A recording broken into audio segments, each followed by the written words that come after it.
সুপ্রিয় দর্শক, আসসালামু আলাইকুম। আসলে আজ যে ভিডিওটি আপনাদেরকে দেখাবো সেটি হচ্ছে ইটনা মিঠামইন অষ্টগ্রাম যে হাওর বিস্তৃত উপজেলাগুলো রয়েছে, নিকলি হাওর সহ যে হাওরে বর্ষার পানি বাড়ায় ছুটছেন পর্যটকেরা। তো সুপ্রিয় দর্শক, বর্ষাকালে যেন সৌন্দর্যের বিপুল প্রশ্বাস সাজিয়ে বসেছে কিশোরগঞ্জের হাওরগুলো।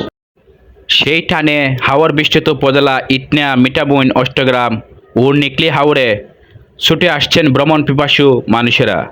যেমনটি আপনাদেরকে বলেছি, মাধবপুর উপজেলার মানিকপুরে অবস্থিত চারু সিরামিক ইন্ডাস্ট্রিজ লিমিটেডের হাওর ভ্রমণের কথা।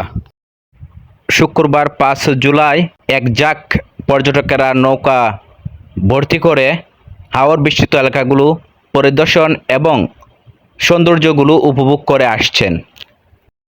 তো সুপ্রিয় দর্শক, এই ছিল আমাদের অষ্টগ্রাম মিঠামইন এবং নিকলি হাওরের পরিদর্শনে আসা মাধবপুর উপজেলার মানিকপুর চারু সিরামিক ইন্ডাস্ট্রিজ লিমিটেডের আয়োজনে যে ভ্রমণ হাওরের ভিডিও চিত্র।